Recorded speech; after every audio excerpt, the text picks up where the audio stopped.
So many of you guys have asked me how my birth story went, how the birth of this sweet baby girl went. And I am now a month postpartum. This little one is about a month old. And I wanted to take a moment and just share with you guys the adventure that was her birth.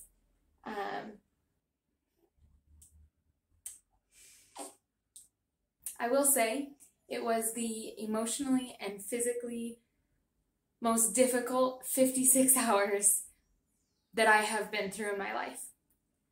But at the same time, we are just so thankful to have Eliana Sophia home with us and that she is healthy and well.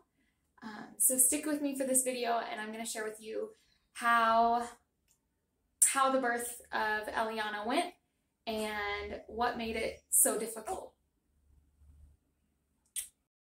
Look at this beautiful baby girl. Look at this beautiful baby girl. Huh? Look at you. I'm going to apologize in advance for any tears that are shed during this video.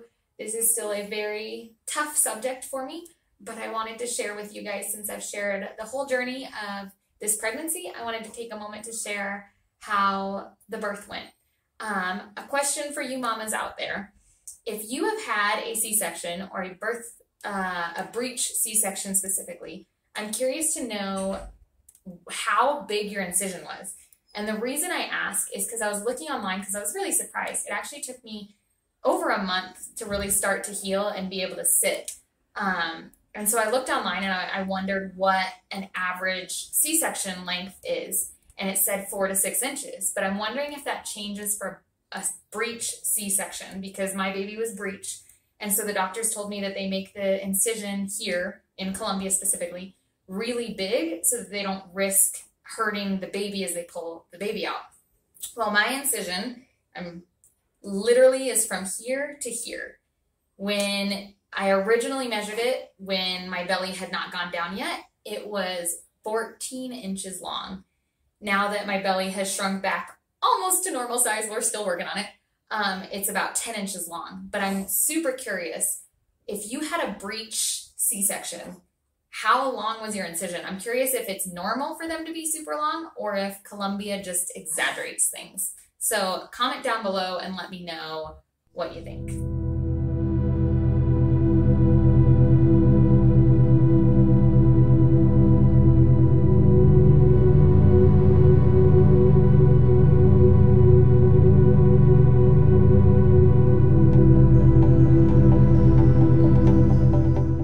Teary-eyed before I even got started. As I mentioned, my time in the hospital, giving birth and after the fact, it was some of the hardest hours of my life. There were a few things that really got me through it.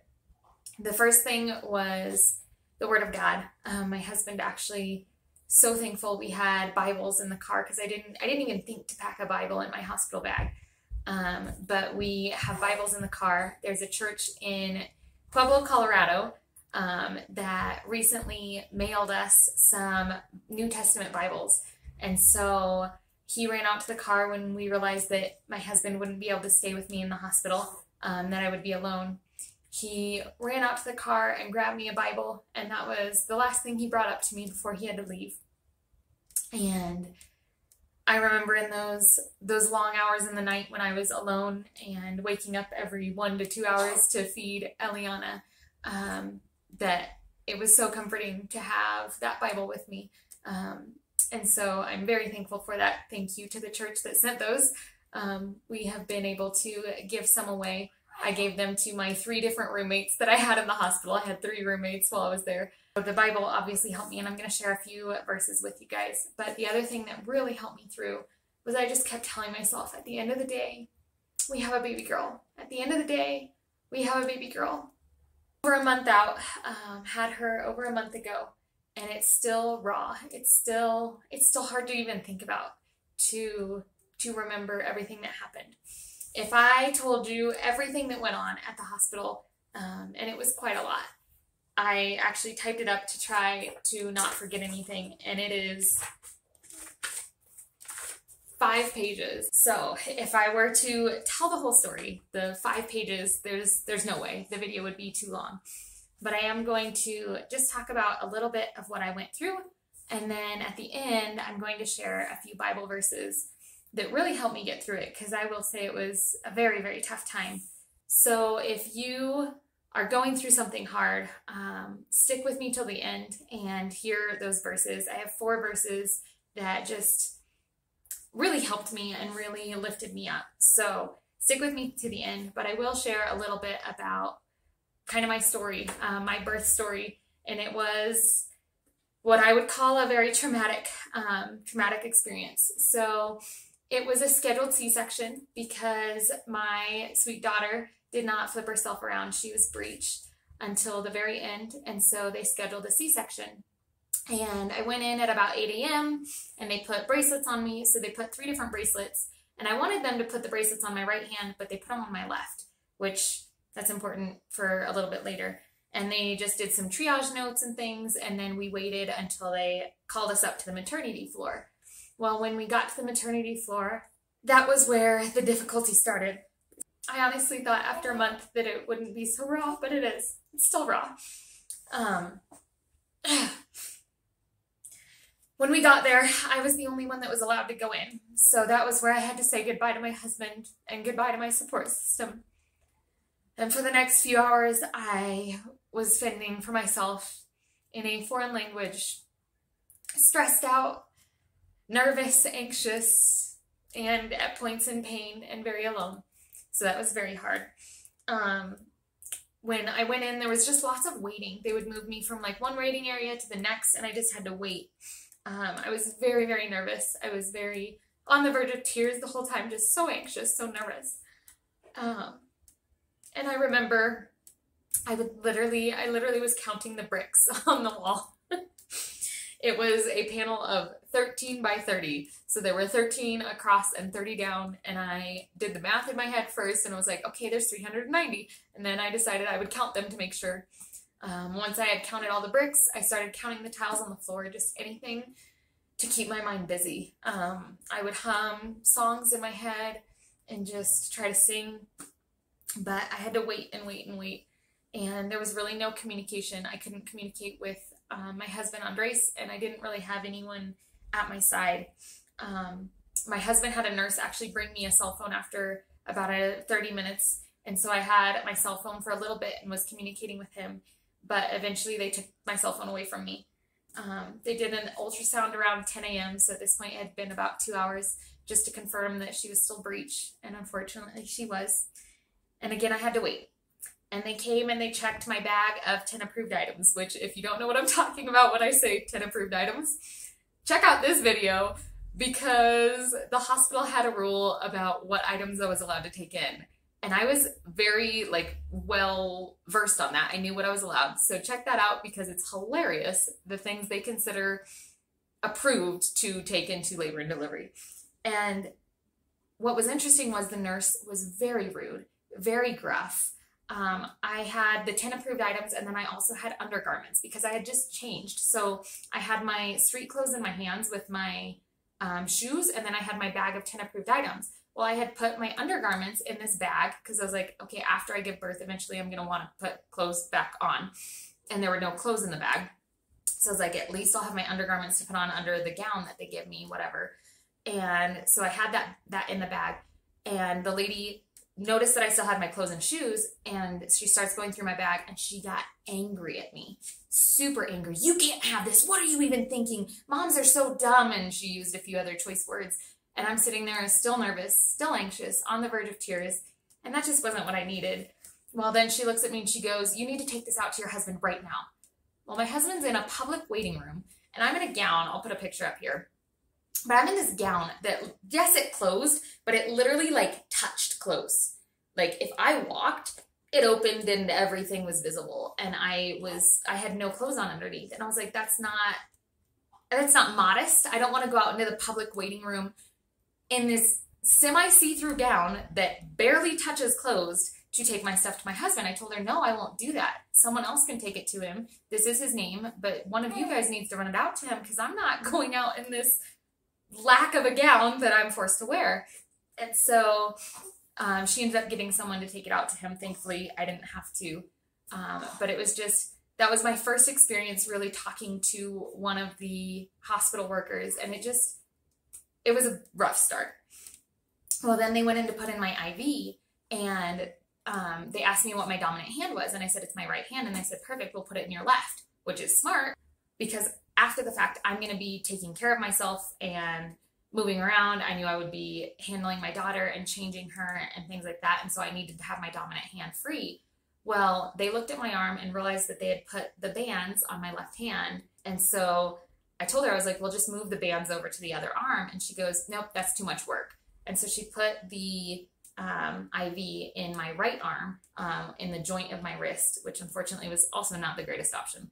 But that's where she put it. And I actually still have a scar.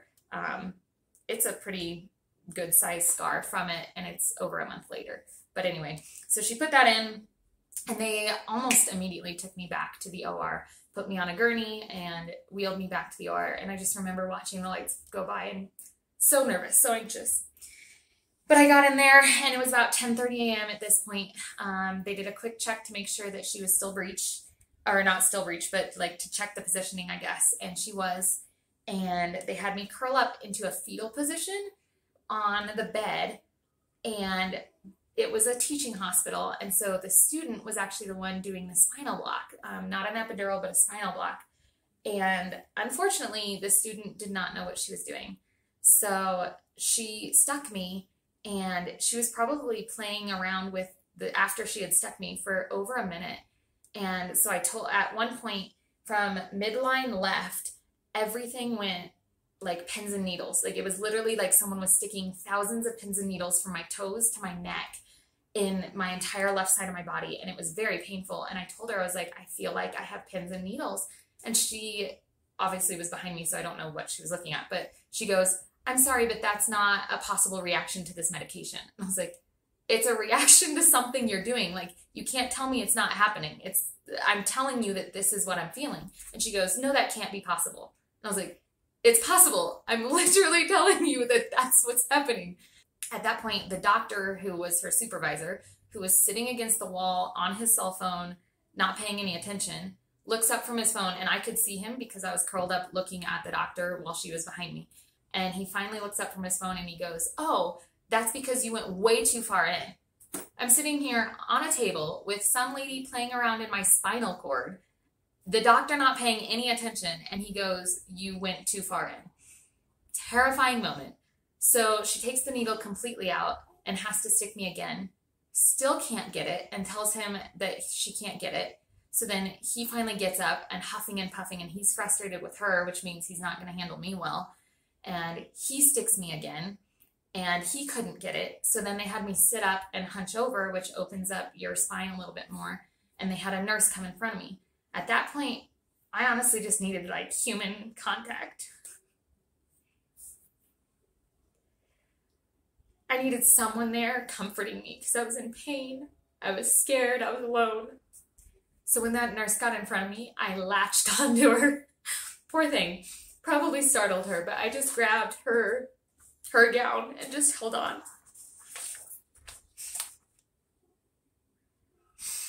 Well, the nurse didn't stay in front of me for very long. She stayed there for maybe 30 seconds, and then she left. So I'm like trying not to pass out, trying not to fall, trying to stay hunched over, trying to stay still, and the doctor's yelling at me. If you keep moving, if you do this, I'm just gonna have to poke you a bunch more. And I was like, I'm trying, I'm doing the best I can. And so he finally got it. And then they yelled at me. They're like, quick, lay down. And I was like, but there's nothing in my back. Like, I'm safe.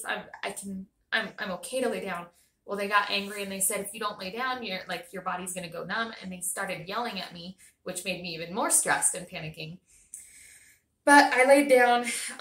They put the drape up, and it was very quick. They started the C-section. Surgery began. There was a lot. I could still feel like it was just the weirdest sensation. There was a lot of pushing and pulling and I just started singing Christian songs. I'm sitting in the OR singing, and I was singing in English, and they only spoke Spanish, and who knows what they thought, but that was what comforted me in that moment. The weird thing that happened, though, was as they continued the surgery, the numbness, so they told me that it would only come just above my belly, but the numbness just kept creeping up and creeping up and creeping up, and it got to the point where it got to my neck, and I couldn't feel my arms. So they had tied down my arms, which it wasn't that I couldn't move my arms. I knew that they were tied down because they had me literally stretched out and tied down to these two brackets, but I physically couldn't move them. I could turn my head and see my fingers, and I was trying to lift my fingers off the little bar, and I couldn't. I physically couldn't. Like, the medication had gotten all the way up to my neck. I couldn't move my fingers. And at that point, I started not being able to swallow. I couldn't pass saliva. I couldn't swallow. And so I'm telling the anesthesiologist student that couldn't do my spinal block, I'm telling her, this is what I'm feeling. And she goes, no, that's not a reaction to the medication. Her same response, that what I was feeling could not be possible. And that was, I think, the most frustrating, that there was no one on my side. There was no one to believe what was happening. Just super frustrating and scary, because I was worried, like, what if I stop being able to breathe? What if, because it had literally gotten up to my neck where I had no feeling, and the fact that I couldn't swallow was terrifying. But thankfully it all went well. I remember, and then I got to the point where it passed my neck and I could no longer hear well. It was like muffled. It was almost like I was underwater. Like, I could hear muffled sounds because they were talking and things, but I couldn't hear normally. And that was very scary and very weird. And then at that point, when I was having a hard time hearing, that was when they finally got Eliana out, and I heard her cry, but because I was having such a hard time hearing, it was such a faint cry, almost like she was in a different room. And so I asked, I was like, is she okay? Like, she's okay, right? And the lady looked at me like I was nuts, and she goes, yeah, why? And I was like, because I can hardly hear her cry. And she goes, that can't be possible. That's not a reaction to the medication. Again, the same response. And I was like, I'm telling you, at that point I gave up on communicating. The doctor against the wall actually told her, just ignore her. She's not cooperating with us. Accused me of not cooperating because I was trying to explain my symptoms to this anesthesiologist student, but it was just very frustrating. Well, they cleaned Eliana, and they brought her up by my face. They took my mask down for just a moment, let me kiss her head, and then took her away. And they finished stitching me up. She was born at 11:23 a.m. on February 25th, and she weighed 330 grams, which is 7 pounds, 5 ounces. And she was 49 centimeters long, which is 19 and 1/8 inch. She was perfect. God, he knit her perfectly in my womb. Just made that verse come to life. She was perfect. And they took her and they finished getting me prepped. They did show me that they put her bracelet on, so she was okay. Finished getting me prepped, wheeled me to the recovery area. I spent a while in recovery. It takes a while for the, I guess, spinal block to like wear off. They did eventually, I think it was about 1 p.m. when they brought Eliana to me, and I was able to feed her. And at that point, they left her with me. Like, she was in a little bassinet beside me. And I had to call nurses whenever she would cry. I had to call a nurse to help me bring her to me because I was laying down and numb from the waist down. Like, I couldn't sit up, I couldn't move, I couldn't grab her. So they helped me with that. It was about 2 p.m. before I started getting feeling back.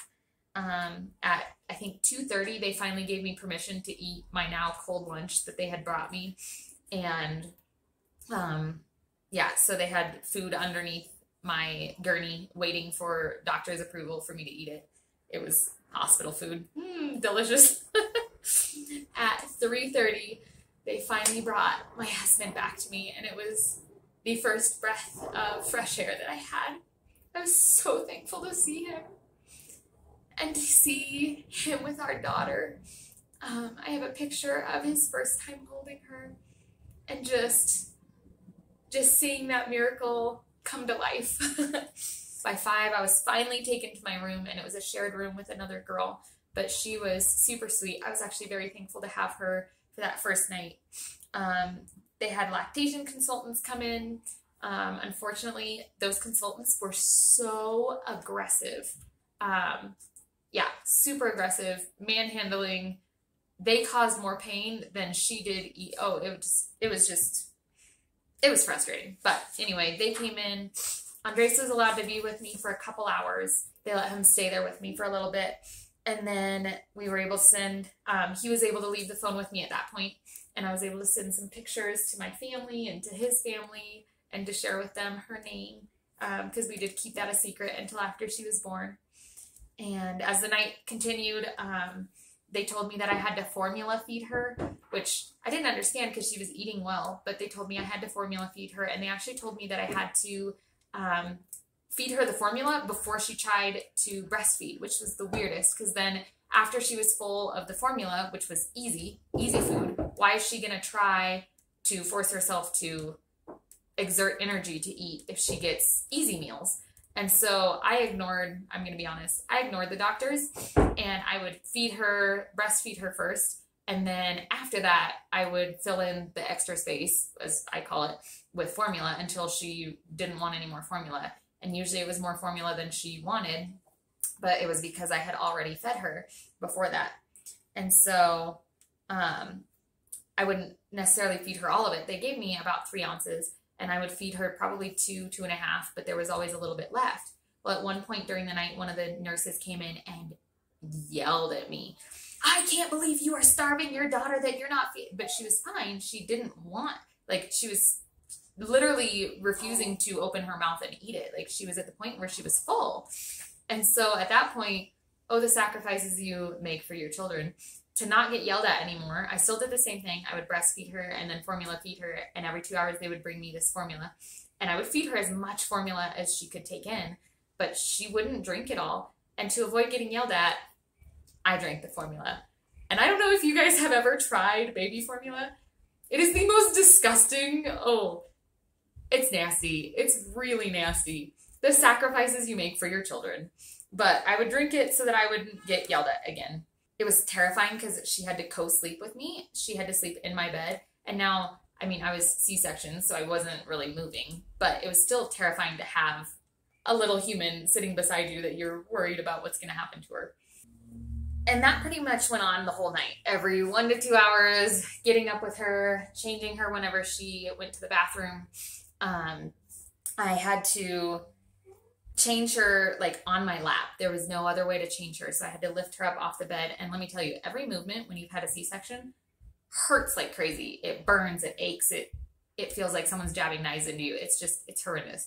But I had to lift her up and change her on my lap because I didn't have any help. I didn't have my husband with me. I didn't have any family.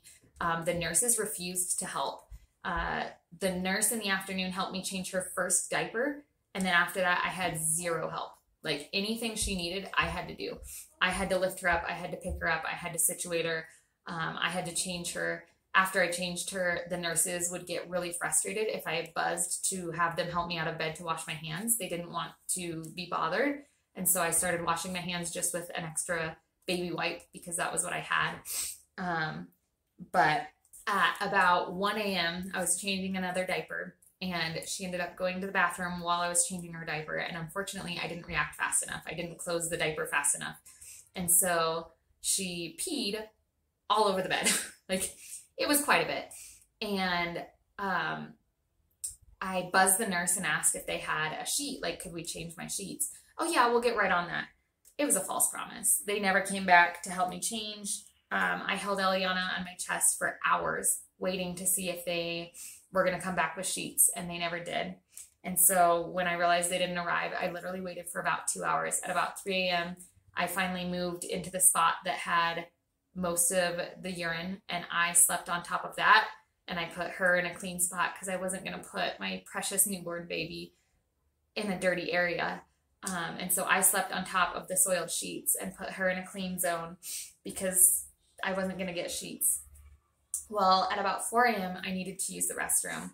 And again, you have to buzz because they have to lower the gate the railing to the bed. They have to lower the bed railing. They have to unhook. They actually unhook your IV. So they leave the catheter in, but they unhook it and turn it off. And then you have to have someone there watching the baby while you go to the bathroom. So I couldn't leave her alone. And so I had to buzz for help. And so I buzzed at about 4 a.m. and I asked if someone could help me get out of bed and go to the restroom. And when she arrived, she informed me that she's in the middle of attending to someone else. And right when she got done, she would come back and help me. I said, okay, that's fine. No worries. And I waited and I waited and I waited. And eventually I fell asleep. She never came back. At 6 a.m., I woke up again to Eliana crying and fed her. And I still needed to use the restroom. So I buzzed again. And the nurse came in and I was like, can I please go to the restroom? And she said, we're actually getting ready for shift change. So after shift change, I'll come right back or someone will come back and they can help you go. Okay, that's fine. Nobody came. At 7 a.m., the nurses actually walked through on shift change. And I said, can one of you just stay for 2 minutes and let me go to the restroom, watch my kid, let me go to the restroom. We can't, but as soon as we're done with rounds, someone will come back. No one ever came back. I waited and waited and waited and waited. By 9 o'clock, nobody had come. And so I buzzed again. And this time the response was, I'm sorry, I have a patient showering. When she's done, I'll come back and help you. She never came back. At this point, I had been waiting since 4 a.m. I had been waiting for 5 hours to go to the restroom. 5 hours. At 10 a.m., the housing people came to change sheets because they change sheets every day. And so they offered to change my sheets. And the lady noticed that I was in pain because in order to get up, I had to hold onto the rail and literally like pull myself up, lift my legs and swing myself out. I was in so much pain. And so she looked at me and she goes, no, if you're in that much pain, we don't have to change your sheets. And I said, my daughter peed all over the bed last night. I need you to change my sheets. Like it's a necessity at this point. And so I buzzed the nurse's station to see if a nurse could come in and hold Eliana while I got myself out of bed. This time, nobody even came. They didn't even show up. And so I pulled myself up. I asked the housing people to lower the gate to let me out of bed. I got myself out of bed and I picked up my daughter and I found my way to a chair and I sat down. But it was too much of a 90-degree angle sitting. I was in so much pain that I was getting ready to pass out. And it was a lot of strength and I was exerting too much effort that I shouldn't have been doing that close to my surgery. And thankfully, I praise God.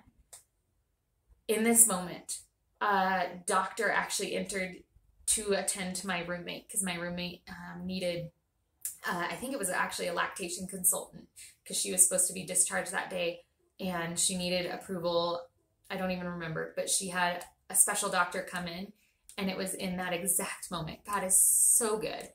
It was in that exact moment that this doctor came by.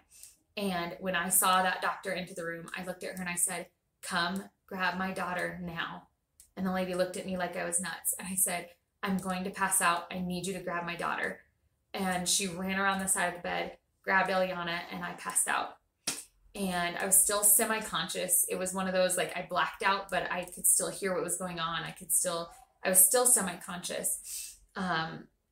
When I finally was able to see and open my eyes and see what was going on, there were like 6 nurses and I was like, this is where you all were. And so they attended to me. They took my blood sugar, my blood pressure. My blood pressure was a little bit low at that point. Obviously, I had done a lot of exerting of energy that I should not have. And so when they had finally attended to me and most of them left, I said, okay, now can I go to the bathroom? Oh, no, we can't let you do that. What do you mean you can't let me do that? No, after what just happened, you're going to pass out again. I said, I am not going to pass out again. The only reason I passed out was because nobody was here to help me. I buzzed my button and nobody came. It's your fault that I passed out. And I was at that point, I was very frustrated. I kept my cool for the most part, but I was very stern with them. I did not yell. I didn't use harsh language, but I was very stern of this is not my fault and you're going to let me go to the bathroom. The lady's response when I said that was, well, you can just go in your diaper because they have you wear a diaper. And I looked at her and I said, ma'am, I would like your respect and your dignity. I have been asking to go to the restroom since 4 a.m. Various people have told me that they would come and help me, and nobody has done so. So with all due respect, whether you let me or not, I'm out of bed now because I couldn't lower the bar myself.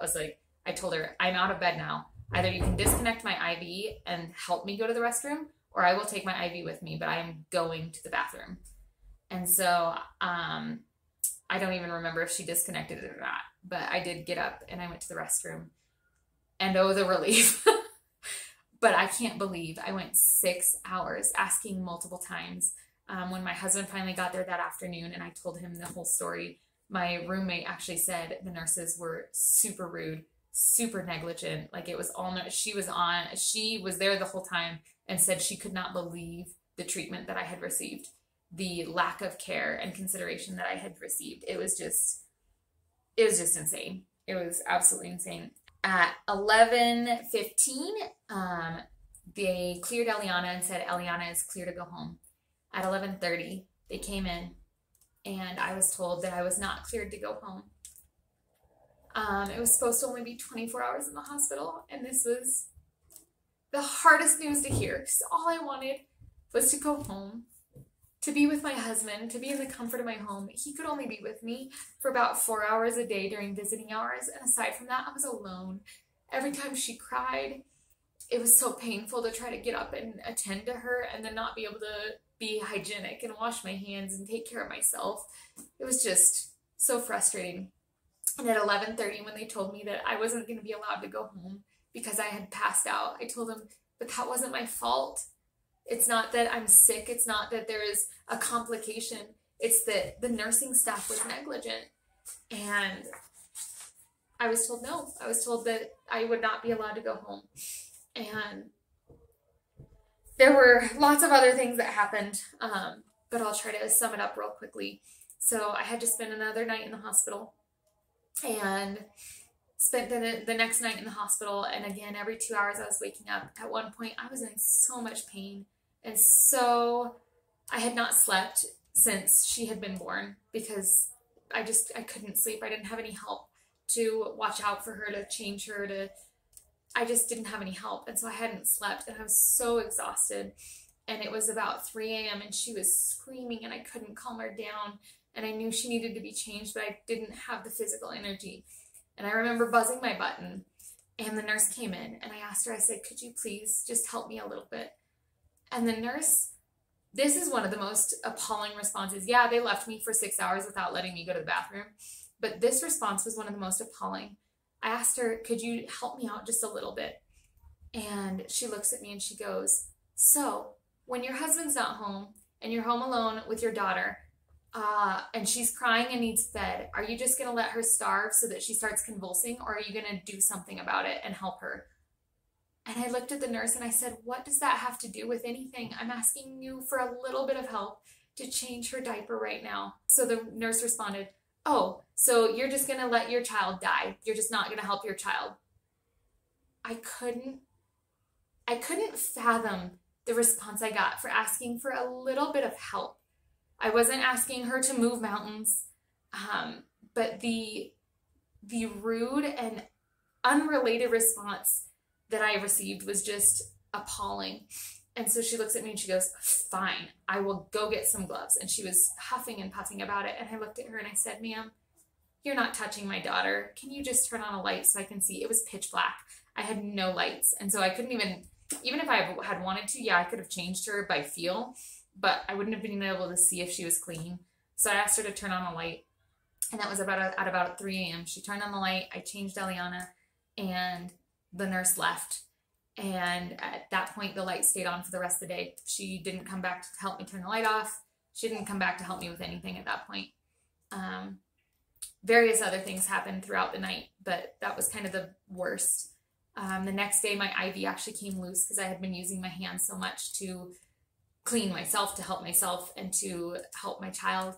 And I called the nurse in because it was literally dripping blood into my bed. Like, my bed was soiled with my own blood. And I called the nurse in and I was like, something's wrong. Can you move the IV? Can you put it somewhere else? Can you do something? She goes, no, you just need to be more careful. And she grabs the IV and jams it in farther. which just widened the hole and it made it bleed more. And she just put gauze on top and covered it with more tape and said, just don't move. And I was like, how can I just not move if I have to change my daughter and no one's helping me? If I need to use the restroom, if like, it just made no sense. It was just, it was unfathomable, the response and the force. My IV actually came loose 2 more times that day. And each time they just jammed it in farther. So like I said, I still have the scar on my wrist from where it was. And it's about the size of a pencil eraser at this point. Like, it had widened so much because of how far in they had jammed the IV. I just couldn't believe it. Eventually I was given clearance that final day. So I was there for the day that she was born, the next day, and then half of another day. I stayed for 3 days, 2 nights. They finally gave me clearance. They said there was no problem with me going home. The next doctor that came in was not as rude as the one the day before. And so they gave me clearance, but then I just had to wait. It took them, I think, 6 or 7 hours to process the papers. And again, I was alone the whole time. I think the hardest part was being alone so much and not having help, not having assistance. I mentioned at the beginning of the video that there were a few Bible verses that got me through it. Now this Bible verse is in Deuteronomy 31, verse 8. And technically Moses is talking to Joshua. So it's not necessarily a promise to me, to all believers, but it's a principle that I take away from this verse. I know that this was stated to Joshua in this moment in the Bible, but it still shows who God is, the character of God. And the verse goes like this. It says, "The Lord himself goes before you and will be with you. He will never leave you nor forsake you." He will never leave you nor forsake you. That was the part that I just kept reminding myself, God's with me. He sees me. He hears me. He understands what's going on. And he won't leave me. If you're going through something hard, just know that that's the character of God. That in those hard moments, he will never leave you. He will never forsake you. We don't have to be afraid or discouraged because he will go before us. That was encouraging to me. In my video that I posted about my hospital bag for my C-section, because it finally knew that it was going to be a C-section, I actually mentioned Psalm 121, which is my favorite psalm by far. This is one that has encouraged me throughout my entire life. Psalm 121, "I lift my eyes up to the mountains. Where does my help come from? My help comes from the Lord, the maker of heaven and earth. He will not let your foot slip. He who watches over you will not slumber. Indeed, he who watches over Israel will neither slumber nor sleep. The Lord watches over you. The Lord is your shade at your right hand. The sun will not harm you by day, nor the moon by night. The Lord will keep you from all harm. He will watch over your life. The Lord will watch over your coming and going, both now and forevermore." That first part, where does my help come from? As I realized, these nurses aren't helping me. These doctors aren't helping me. They're ignoring me. I realized it's okay. I'm okay. My help comes from the Lord. My help comes from the Lord. And it just, in that moment, that also gave me encouragement. Another one is Psalm 23, verse 4. "Even though I walk through the darkest valley, I will fear no evil, for you are with me. Your rod and your staff, they comfort me." In those moments, I literally felt like I was in the darkest valley. I was in pain. I was alone. I was neglected, rejected, treated horrendously. Even in that darkest valley, I would fear no evil because the Lord was with me and he would comfort me. And that was so encouraging. And then the final one, it's actually not a psalm, it's Philippians 4:13. "I can do all things through Christ who gives me strength." I kept repeating that. That verse was one of those mantras that I used that whole day in the OR as I waited. I just kept reminding myself, I can do all things through Christ who gives me strength. I can do all things through Christ who gives me strength. And at the end of the day, we had our baby girl.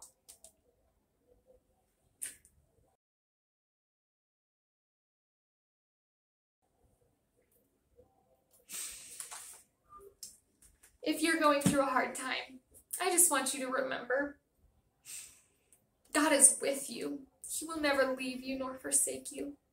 He sees you, He hears you, and He will help you through it. So even though it was very difficult, very painful, both emotionally and physically, I would not trade it for the world, because that experience was what brought us our daughter, and I wouldn't trade it for the world. I would do it again in a heartbeat.